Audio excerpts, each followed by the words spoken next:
Hello, everybody. Welcome. We have just a few, about 30 seconds to start. We're going to wait until noon Eastern time since that's when we told everyone. We are so excited to see all of you that are here. Again, we'll just wait a few more seconds to give people a chance to hop on. We are so excited for today's presentation. So, again, welcome everyone. I hope everyone is having a great day so far.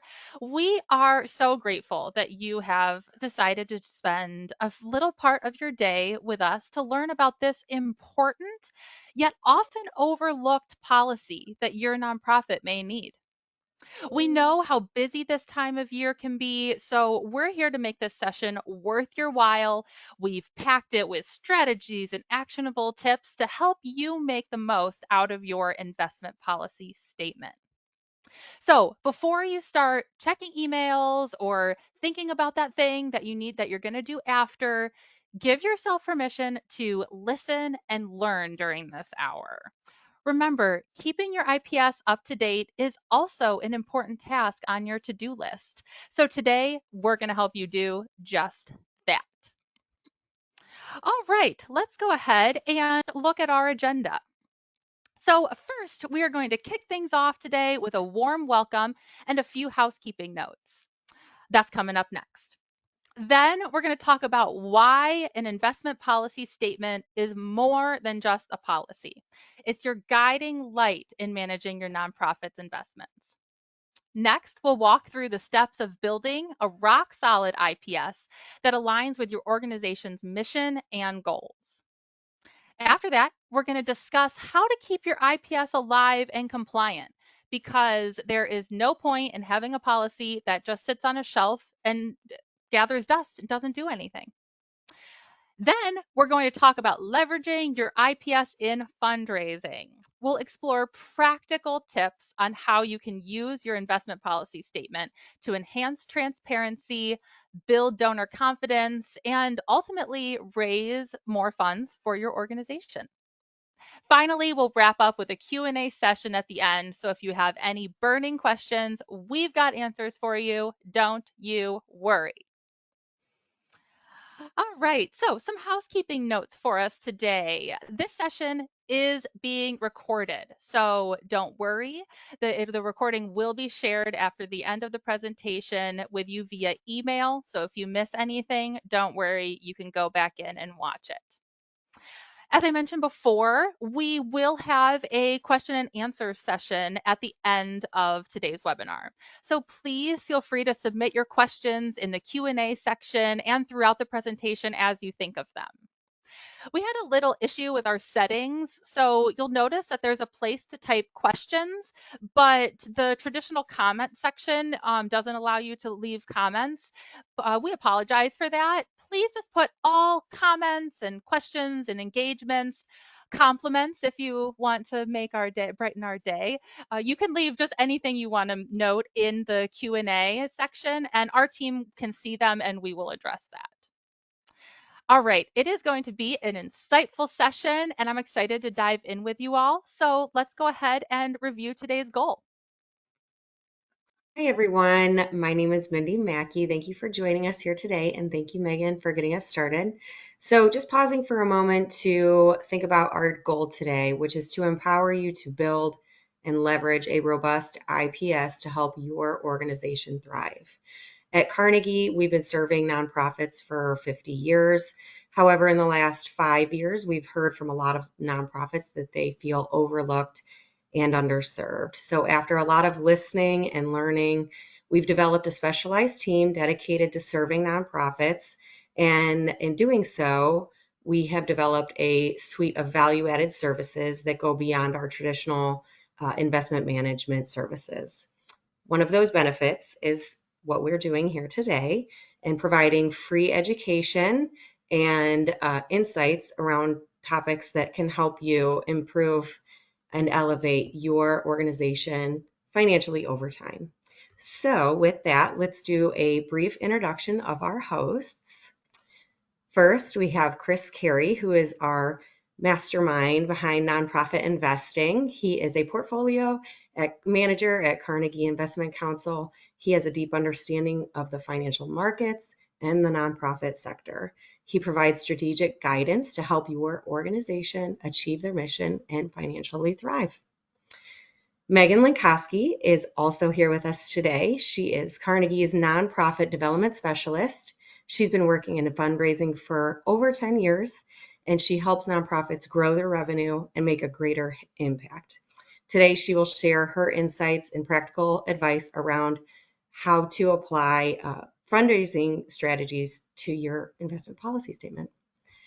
And again, I'm Mindy Mackey. I've been with Carnegie for 10 years, and my main goal is to build strong relationships that enhance nonprofits' well-being and improve their impact over time. And with that, let's dive right in. All right. Thank you, Mindy, for that great introduction.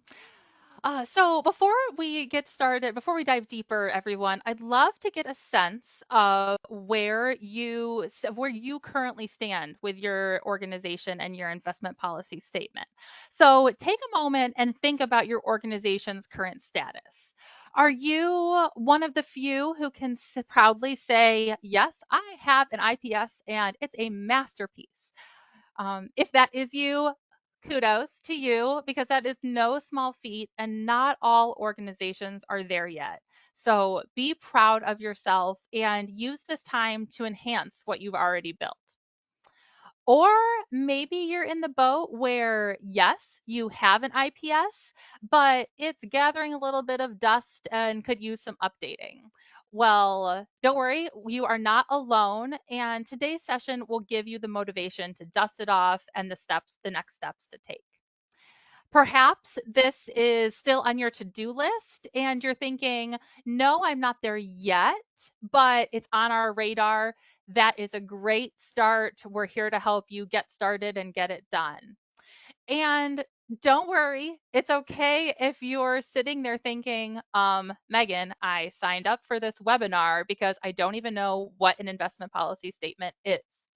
We're going to break it down so that by the end of this session, you'll know exactly what it is, why it's so important, and how to build one for your organization. So take a second and let us know in the QA, where does your question or where does your organization stand? You can even type 1, 2, 3, or 4 if you'd like to, or maybe you're somewhere in between. Ultimately, no matter where you stand, today's discussion will have something for you. Now, I'm going to hand it over to Carey, who will walk us through exactly what an investment policy statement is and why it's a crucial tool for your organization. Chris, take it away. Thank you, Megan. Hi, everyone. It's great to be here with you today to discuss a critical element of nonprofit financial management, and that is, as you guessed it, the investment policy statement, commonly referred to as the IPS. And in our session today, we're going to explore the significance of the IPS in detail, from what it is to why it's so crucial, to when and how you should develop one, and who should be involved in that process. So, starting off, what exactly is an IPS? Well, it's a formal written document that outlines the principles and guidelines for managing a nonprofit's investments. The document is fundamental to the management of your organization's assets, and it's essentially a strategic blueprint that provides direction to everybody involved in the management of the organization's assets, ensuring that all decisions are aligned with the nonprofit's mission, objectives, and values. And that's something you're going to hear me say a lot today. The IPS typically includes sections on the organization's investment objectives, risk tolerance, asset allocation strategy, spending policy, and procedures for monitoring and reviewing investments. It serves as a comprehensive guide offering clarity and consistency in decision making. With an IPS in place, the organization can make informed and deliberate investment choices that are consistent with its long-term goals. So why is an IPS important? Now, let's discuss why having an IPS is so important for nonprofit organizations. First and foremost, a well-crafted IPS brings structure and discipline to the investment process. It helps prevent emotional or reactive decision making, which can particularly be tempting during periods of market volatility or financial uncertainty. The financial markets are inherently unpredictable, and during downturns, it's easy to lose sight of long-term objectives. However, with an IPS, you have a predefined strategy that acts as your guiding light, helping to navigate through turbulent times. Beyond guiding investment decisions, the IPS also plays a crucial role in risk management. By clearly outlining the organization's risk tolerance and investment parameters, the IPS ensures that the investment strategy is aligned with the organization's capacity to bear risk. The alignment is essential to avoid overexposing the organization to unnecessary risks that could ultimately jeopardize its financial stability. And additionally, the IPS fosters accountability and transparency. With a documented strategy in place, it's far easier to hold the investment committee, non-profit investment advisors, and other stakeholders accountable for their decisions and actions. This transparency is key to maintaining trust among donors, board members, and other stakeholders. So, what are the risks of not having an IPS? Well, without clear, documented investment strategy, the organization is vulnerable to inconsistent and potentially harmful decision making. Different stakeholders may have different views on how the organization's assets should be managed, which can lead to conflicting decisions that can undermine financial performance. Moreover, without an IPS, there's a greater likelihood of deviating from the organization's mission and financial goals, which can have serious long-term consequences. For example, during a market downturn, an organization without an IPS might panic and liquidate investments at the worst possible time, locking in losses that could have been avoided because they forget that volatility is a feature, not a bug, of equity markets. Conversely, in a bull market, the absence of an IPS could lead to being overly aggressive that increases the risk beyond the organization's capacity. So in short, without one, you're putting the financial health and mission fulfillment at a significant risk. There's also a second added benefit to having an IPS, and that's that it's a superb document to share with new board members or relevant staff within your organization to allow them to clearly understand the purpose behind your investment account, or maybe it's multiple accounts. This can help ensure that everybody is educated and can be brought up to speed quickly. It's vital to have everybody on the same page. So, when should you create an IPS? As you can see on screen, the time is now.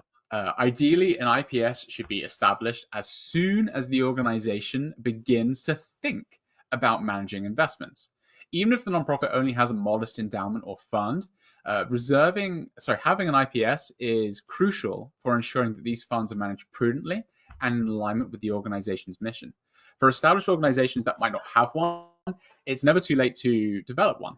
In fact, the process of creating an IPS can be an excellent opportunity for you to reassess the financial goals, investment strategy, and risk tolerance. Major organizational changes like a significant increase in endowment size, a change in leadership, or shifts in the economic environment are also opportune moments to either create or revise an investment policy statement. And if you have a fiduciary nonprofit investment advisor, they should be assisting you in conducting annual reviews at a minimum and creating that investment policy in the first place. So, who should be involved? Well, it's not a one-person job. It requires collaboration among key stakeholders to ensure that the final document reflects the organization's collective wisdom and aligns with its mission. Typically, the board of directors, the investment committee, and the organization's financial advisors should all be involved in the process.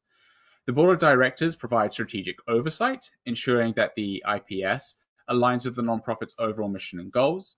The investment committee, which is typically consisting of both board members and staff members, are tasked with then going out and working with and finding a fiduciary nonprofit investment advisor to contribute that technical knowledge and help translate the organization's goals into specific investment guidelines. And this collaborative approach ensures that the IPS is well-rounded, it's practical, and aligned with the organization's values and objectives. So with a solid understanding of the importance of an IPS, let's move on to discuss the key components that make up a well-defined IPS, each of which plays a vital role in guiding the organization's overall investment strategy. Those include a statement of purpose and investment objectives. This section outlines the primary goals of the investing strategy, such as preserving capital, generating income, or achieving long-term growth. The objectives should be specific, measurable, and aligned with the organization's mission. They are typically ranked in terms of importance, and if you have multiple accounts, say donor-restricted funds for a specific purpose, as well as a general purpose board-designated endowment, the IPS should address the objectives of each account individually. Asset allocation. So, the asset allocation strategy specifies how the organization's portfolio will be diversified across different asset classes, such as equities, fixed income, and cash. This section should be detailed with target allocations for each asset class, as well as acceptable ranges for variation and instructions on what to do should the asset allocation deviate too far from the prescription outlined. Spending policy. The spending policy defines how much of the investment portfolio can be spent in a given year to support the organization's operations. It should balance the need for current income with a goal of preserving the portfolio's purchasing power over the long term, i.e., making sure we don't run out of money. All too frequently, we work with new clients on revising their IPS. While they might have a policy in place, there's actually no standard stated methodology to calculate it, such as taking the average monthly balance over the last 12 months or the average quarterly balance over the last 3 years to use that as a baseline for determining the percentage to be withdrawn in that given year. And then finally, we have risk tolerance and evaluation. So this component defines the level of risk an organization is willing and able to accept in pursuit of its investment objectives. It considers factors such as the organization's financial position, time horizon, and the potential impact of losses on its operations. This section also outlines the procedures for regularly monitoring the portfolio's performance and reviewing the IPS to ensure it remains aligned with the organization's goals. It should specify who is responsible for these tasks and how often this should be carried out. So let's talk about integrating spending needs. One of the most critical aspects of an IPS is its alignment with the organization's spending needs. It should clearly define how the investment strategy will support the organization's short-term operational needs while ensuring the long-term sustainability of the resource itself. For example, if an organization relies on its endowment to fund a significant portion of its annual budget, the IPS should include guidelines for generating sufficient income to meet those needs without compromising the portfolio's long-term growth potential. Techniques like setting spending limits, as I mentioned, based on a percentage of the portfolio's value, or establishing a liquidity reserve to cover short-term needs are some things that you can do to achieve this balance. Additionally, the IPS should consider the organization's spending horizon, whether it's planning for the short, intermediate, or long term. For instance, we've worked with nonprofits that have a long-term focus with no need to make withdrawals in the short term, and they opt to prioritize growth-oriented investments to help grow the fund over time, with an idea to take withdrawals from that 10, 15 years sometimes into the future. Whereas we work with others which have much more immediate needs and favor income-generating assets, and typically are positioned more conservatively. Now that we've covered the creation of the IPS, let's discuss how to implement and monitor it effectively. One of the most important aspects of managing an IPS is ensuring that it's regularly reviewed and updated. As the gift says, it's a never-ending cycle. How often should this be done? Annual reviews are generally recommended, but the frequency can vary depending on the organization's circumstances. The key here is to ensure that the IPS remains aligned with the nonprofit's evolving goals, financial situation, and external market conditions. This is a living, breathing document. Significant organizational changes, such as a major donation or a shift in strategic priorities, a change in leadership, those could also potentially trigger an IPS review. We've had cases where a donor has essentially doubled the size of an organization's investment portfolio, and that, as an example, triggered a review of the IPS to ensure that it still remains fit for purpose. Additionally, shifts in the economic landscape, such as a prolonged recession or a changes in interest rates, may warrant a review to ensure that the IPS continues to best serve the organization's interests. We always want to make sure that the IPS remains fit for purpose. So, who should be involved in that review process? Well, the review process should involve the same key stakeholders who participated in the creation of the IPS. This includes the board of directors, investment committee, and financial advisors. Involving those stakeholders ensures the IPS still reflects the collective input and maintains alignment with the nonprofit's mission and goals. During that process, it's important not only to just assess performance of the portfolio, but also the relevance of the IPS itself. Can you sense a trend here? Are the investment objectives still aligned with the organization's mission? Is the risk tolerance still appropriate given the organization's financial situation? And given that, are the asset allocation guidelines still relevant? These are just some of the questions that should be addressed during the review. Monitoring adherence to the IPS is also crucial for ensuring the organization's investment strategy actually stays on track. This includes regularly tracking the performance of the investments against benchmarks and the goals that are outlined in the IPS. Performance monitoring helps identify any deviations from strategy and provides an opportunity to make informed adjustments. It's also important to ensure that your investment advisor is adhering to the guidelines that are actually set out in the IPS. Strategies for ensuring compliance include regular check-ins, performance reports, and scheduled review meetings where the advisor is held accountable for following the IPS directives. These measures help ensure that the advisor's actions are aligned properly with the organization's objectives and that any necessary adjustments are made promptly. And finally, let's discuss the Uniform Prudent Management of Institutional Funds Act, what a mouthful, also known commonly as UPMIFA, and its impact on non-profit investment management. UPMIFA is a piece of state-specific legislation that provides a legal framework for the prudent management of non-profit funds, including endowments. It's important to note that while UPMIFA has been adopted by most states, the provisions and requirements can vary significantly from one state to another. Some states, like New York, have particularly stringent requirements that nonprofits must adhere to. For example, UPMIFA mandates that investment decisions must balance risk and return in a way that aligns with the nonprofit's objectives and donor intent. It requires that nonprofits manage their funds prudently, taking into account factors like the long-term needs of the organization, the economic environment, and the necessity for preserving purchasing power of an endowment. However, each state can have different interpretations and additional requirements under UPMIFA. It's crucial for organizations to consult with an experienced advisor while crafting or reviewing their investment policy statement. And this can ensure the IPS not only aligns with the goals of the organization, but also meets those specific legal standards required by certain states in which the organization operates. Failing to comply with these standards could expose the organization to legal risks and potentially jeopardize its nonprofit status. UPMIFA also reinforces the importance of ethical decision-making in the management of nonprofit funds. It requires organizations to manage their investments with integrity, ensuring that decisions are always made in the best interest of the organization and its stakeholders. By consulting with an advisor, nonprofits can ensure that the IPS reflects both the ethical standards and legal requirements needed to protect and grow their financial resources. So, understanding and adhering to UPMIFA is a critical part of managing a nonprofit's investments.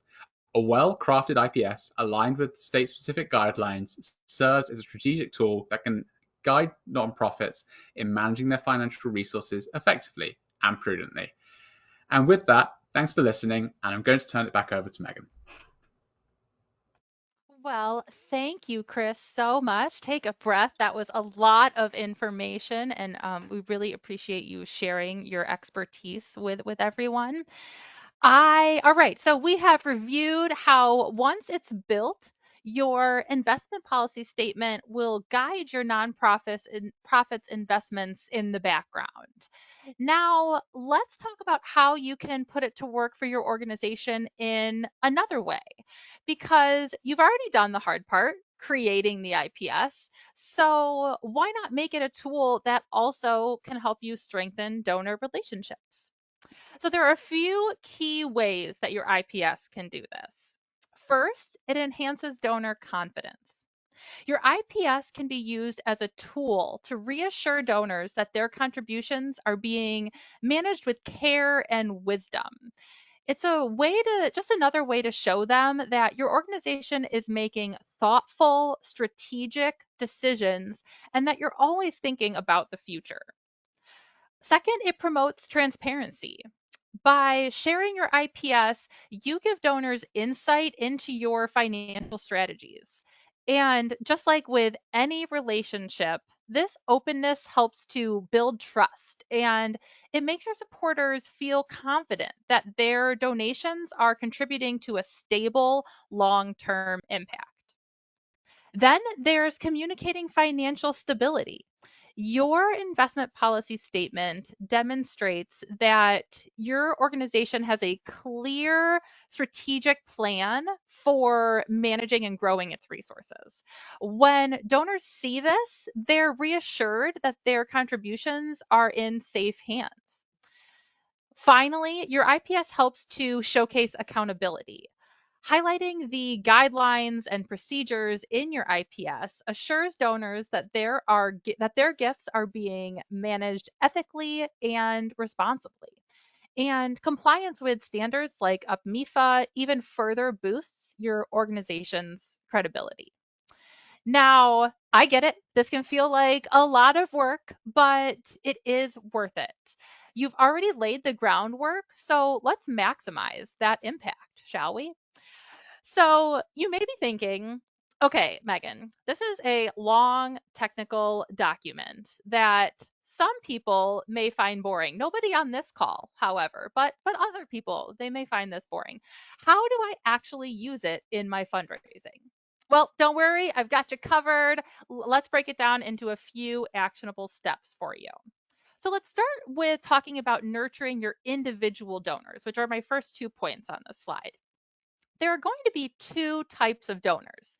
Those that will read the entire thing front to back, make notes in the side section, and follow up with you with questions.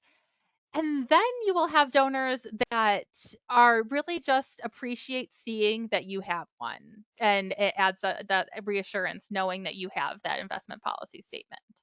For major donors who are educated in finances and express interest in legacy and planned giving, sharing your IPS is just another way to build trust and showcase that their gift will live long on after they are gone and continue to help your mission that you serve even if that donation was given many years ago.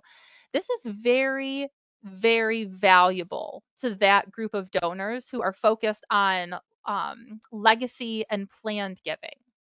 I've found this can be especially effective with high net worth donors as well, who are looking for assurances that their gifts will be managed prudently. So, when it comes to major or planned giving communications, highlight key sections of your IPS to show how your investment policy both aligns with your mission and the donor's values. For other less invested donors, you can simply share highlights or key summaries or key points of your IPS with them. No, you do not have to print out the entire thing for everyone, but add it as a page on your website and link to it or have a QR code that you can put in promotional materials. Highlight it on your giving page near the donate stock information. You can create a short summary of key questions or a graphic that highlights key points that you want your donors to know. Include links or mention it in campaigns that are put out for your endowment fund to remind donors of your long term focus and how their gifts can be used well into the future. Our next tip is to use your IPS to highlight financial stability during corporate sponsorship meetings and when you're writing grant proposals. Corporate sponsors are increasingly looking for transparency and alignment with their values. During your meetings, mention your IPS to build trust. You can also use it as an opportunity to introduce the idea to company leadership of the potential of donating stock to your organization on an individual level. Oftentimes, leadership in companies have stocks that they would be able to donate to your organization, and it's a great way to introduce that option to them.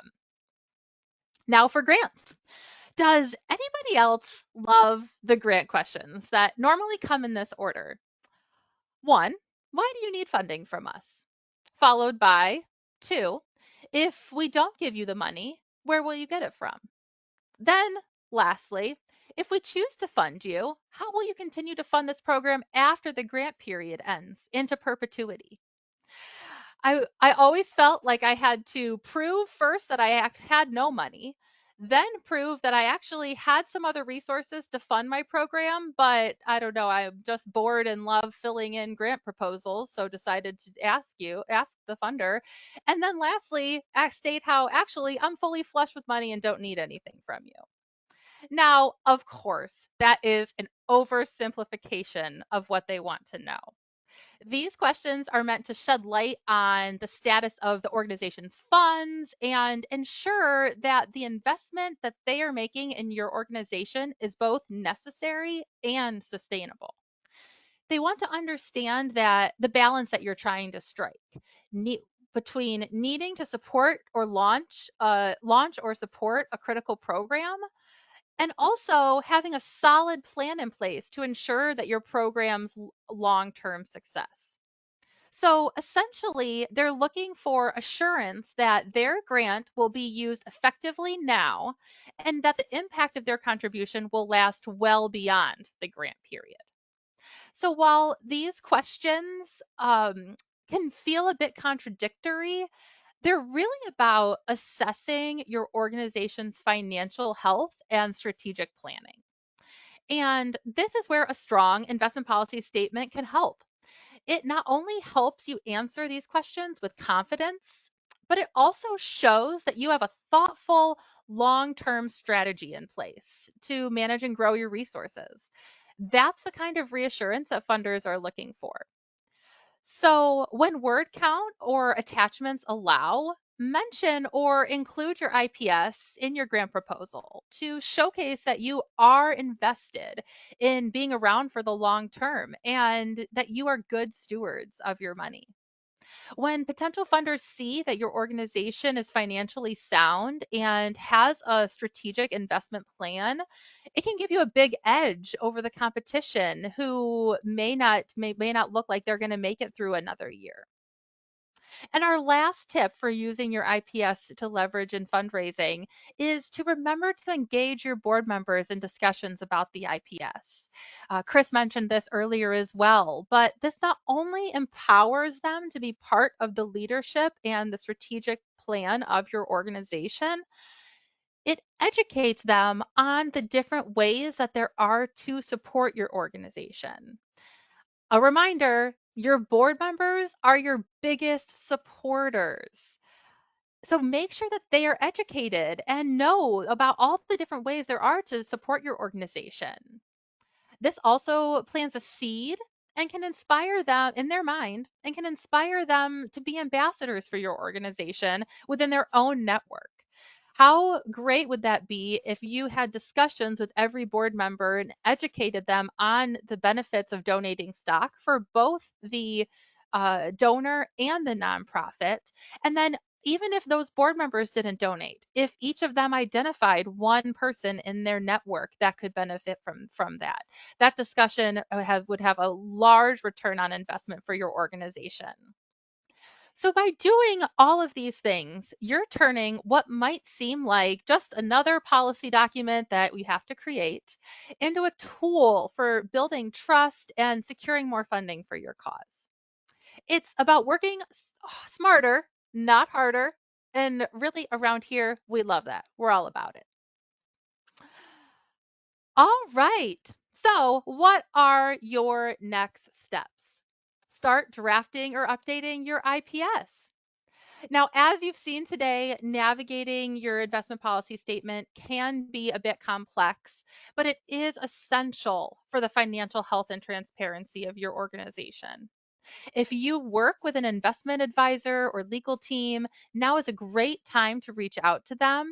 They're your go to resource to help you get through this process. Now that you're educated on an IPS, you can go in with a clear understanding of what you need and how it can benefit your organization.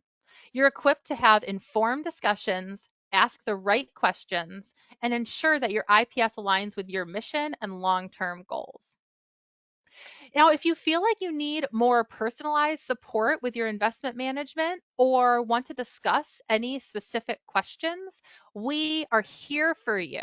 So please don't hesitate to contact us, reach out. We are more than happy to help. Our contact info will be shared at the end slide and also will be sent in a follow up email. I also want to make sure that you don't miss our next upcoming webinar, which is coming up scheduled for Thursday, September 26th at noon Eastern Time. We'll be diving into a really important topic that I love, tapping into non-cash gifts for your nonprofits. I'm realizing now that I even touched on it a little bit earlier in our discussion, but I really try to incorporate it into all discussions with nonprofits because I feel that it is so important. Here's something to think about on that note. Did you know that less than 9% of wealth in the US is held in cash? That means if you are not discussing non-cash assets with your donors, things like stock donations, life insurance policy donations, or qualified charitable distributions, just to name a few, then you are missing out on 90% of potential wealth. We'll be covering all of those topics and more in our next session. So make sure to mark your calendar and don't worry, you'll get an email invite as well. All right, we have covered a lot of ground, a lot of great information, but we also know that you guys have burning questions as well. So let's go ahead and dive in to our question section. We are so excited we appreciate hearing from you all, and we are going to go ahead and dive right in. And Awesome. Mindy, do you mind taking over for Q&A for me? Absolutely. Thank you so much. Great job presenting, Chris and Megan. If you have a specific question, go ahead and click the icon with the chat question mark and drop your question there. We did have a couple questions from an earlier session, and we are going to start with that and see if we can answer more while we still have remaining time. So the first question we have here, it looks like is for Chris. And that is, what are the best practices for asset allocation in my IPS? Yeah, that's a great question. The thing to keep in mind with asset allocation is you can pretty much think of it as primarily three pools of funds: stocks, fixed income, and cash. For stocks, we're looking to be investing in the equity markets when we aren't planning to tap or use those funds in the short to medium term. Ideally, with a basket of funds for your organization, you want to ensure that if there are particular spending policies that are attached there, if you have withdrawals that you have to keep in mind, that you have enough of both a cash buffer and securities that fixed income securities that can be used as a source of funds to weather potential volatility in the equity market. As I mentioned before, the volatility is the price to entry to getting returns above the risk-free rate in the market. It's a feature, it's not a bug of markets. And so we want to make sure that we have pools of funds in fixed income securities, which are meant to just earn a modest return. But the significance there is preservation of capital, as well as cash for liquidity needs. We want to make sure that we can continue to fund the mission of the organization whilst not being a forced seller of equities in less than opportune times when the market's down. It's going to happen. It will continue to happen as time goes on. It's just a natural course for markets. So that's really the key consideration that goes into the best practices surrounding asset allocation. And then also we have to think about, we talk about this a lot with individuals as well, is what is the organization, what's your capacity to actually bear risk, especially for smaller organizations where it's 1, 2, 3 person teams. If you can't handle that in terms of, seeing your account being down, God forbid, 10, 15% over, in a given year, which is completely natural, then it might be wise not to have such a broad exposure to the equity market. So these are all sorts of things that we like to consider when it comes to actually crafting the asset allocation. It's what are the actual needs? Are you spending from it? If so, how much? That will and how much money are we working with? And that will start to dictate the percentages that we can afford to prudently allocate towards equities, fixed income, and cash. Chris, I've heard you mention before, and I liked the term of that volatility is actually a function of the market, not a bug. I've liked how Yep. you've put that in the past, and I think that goes really well with this asset allocation question as well, because it really is based on your specific needs. If you are not withdrawing anything, if you do require a withdrawal, a monthly withdrawal or quarterly or yearly that you use to fund your organization, those are all going to be specific questions that affect your final asset allocation. Yeah, 100%. And that's why having an IPS is so important, so that you can memorialize that. And so that during periods of stress or uncertainty, you can go back to that document and say, this is the plan that's outlined. Outside of the market, what else has changed? If nothing else has changed, then it's important to stay the course, because the worst thing you can do is overreact when emotions start to flare. That's great. We're in it for the long term. Great. Exactly. Okay, we have another question here. What are some mistakes to avoid when crafting an investment policy statement? Yeah, so we see this quite a lot when we work with clients that are changing advisors, and we review the investment policy statement. The biggest thing that typically stands out to me is vague guidelines. Um, I've seen instances where, when it comes to the objectives, it's just one overall objective for all the below accounts, but the accounts themselves have different objectives. You have a board designated endowment, which there are no withdrawals from. They're just trying to grow it for the long term. And then there are other accounts that are scholarship funds. Which are paying out a distribution every year. So you can't have a guideline that would fit both of those at the same time.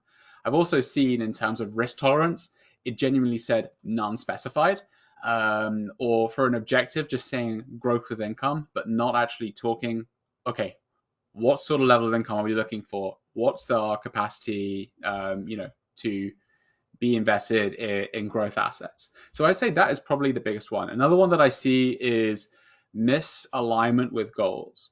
And this can be the fact that they are looking to be withdrawing X amount from their portfolio, but based on the funds that they have, that's just sometimes not realistic. And then they'll say, oh, but there's investments that can pay, a 10% dividend interest rate. And then you say, yes, and if the investment continues to fall, it will start paying a 12% interest rate, dividend payout rate. So those are sorts of things that we have to see, making sure that not only is the IPS fit for purpose what the goal is, but that the goal is actually achievable in the first place. Because again, we have to remember that both yourselves as board members and us as your advisor, we're all fiduciaries, and we have to give that fiduciary standard to the organization and making sure that what we're doing is prudent. So those are some of the things that we can see, and you can avoid these by clearly defining your objectives, involving key stakeholders, and then regularly reviewing your investment policy statement as you would typically in an annual meeting, if not more frequently, to make sure that it remains to be fit for purpose. I think that's what came to my mind, Chris, your last point of reviewing when I was thinking of some top pitfalls. I know, when I was working in nonprofit and fundraising, I know how many policies there are that you have to create. For instance, we were accredited by CARF, and so all the policies that you're going through, and how easy it is to check the box that it's done and then have it sit up there and never be reviewed ever again, or until that 3 4 years comes back when you are going through another compliance. And so I think a great first place now, if you guys are on this call, you obviously are invested in your investment policy statement. So whether you have, if you have one already that has at least been started or that is in place, I think a great place to start is to take a few minutes and read through it yourself and see where are there holes. It could have been a previous director or someone that was in your position before you that created the policy, but as we've seen, even though a policy is quote unquote created, it doesn't mean that it is actually complete. That's really helpful, Megan. Thank you. And we have one final question here, and that is, we work with an if financial advisor. How do we ensure they adhere to our IPS? Sure. Well, I mean, think about it for yourself and your personal assets. You are getting regular, frequent communication with your advisor, and that's the biggest part. It's frequent communication. Um, Most advisory firms are required to, as part of their Form ADV, send out regular quarterly performance reports. For clients, we do that, and for some, we do monthly when they request it as well. Um, and that you have scheduled review meetings. There are many ways to make sure that the advisor is in line with the criteria that's set forth. Just to take asset allocation for an example, at Carnegie we have a drift map, and what essentially that means is how do your percentage exposures to equities, fixed income, and cash, how do they drift over time? Because markets, equity markets typically, in terms of growth, outpace that of fixed income and cash. And so that allocation is constantly changing, and you are able to pull that up and pull up the tolerance bands and make sure that you remain in compliance. That's a pretty typical way in which it's done. A lot of nonprofits will also set out particular constraints or restrictions in terms of making sure that the assets that you're investing, the underlying companies that you invest in, align with the mission and the goal, or you might want to avoid particular industries or certain companies. And one thing that you can do is typically within reports, obviously you must get, at least in my opinion, a statement of your overall holdings, but there should also be transaction reports associated, and that should, if it's detailed enough from your advisor. If not, you should ask them to provide that level of detail. The companies and the sectors that you either have bought or sold over a particular time period. Those are just great ways to ensure that your guidelines that are stated within the IPS are actually being matched. And if I can break down even a little bit what you said, even more so, it really comes down to communication with and access to your investment advisors. You should have regular meetings, check-ins. You should be getting those reports and being able to see if what you set forth in your investment policy statement is being followed. And if there are questions that you have, never hesitate, never feel embarrassed if you don't know, if it's something that's out of your scope that you don't know. That's why you have investment advisors. And so always feel open to reaching out to them, to having those discussions, because ultimately that's what they're here for. And we love it, right, Chris? Yes, We exactly. love when Yes, we we get to do. talk with our clients. So, And all Mindy, right.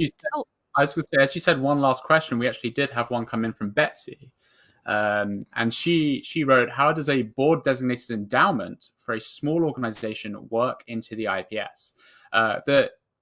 The simple answer is that the IPS is going to cover that account, but by nature of it being an endowment, that's an investment account for the benefit of the organization.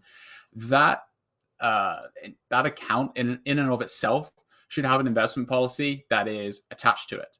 And depending on the needs of your particular organization and what you're looking for, will dictate how it is constructed, and all those other building blocks that we discussed beforehand. Trying to make sure that I answer that question sufficiently. But yeah, essentially, the designated endowment that you have should have its own IPS that can and making sure that then that IPS and what its directors are for how it's invested meet the goals of that in the first place, to help support your organization. If you have any other questions, reach out to us on the next slide. yes. Great. Thank you. Well, great segue for me, Chris. Yes, we have really enjoyed the meeting with all of you. If we didn't get to your question, or if you would like some more specific answer, Betsy or anybody else, please feel free to reach out. Our contact information is here on the screen, and it will also be sent out in an email as well.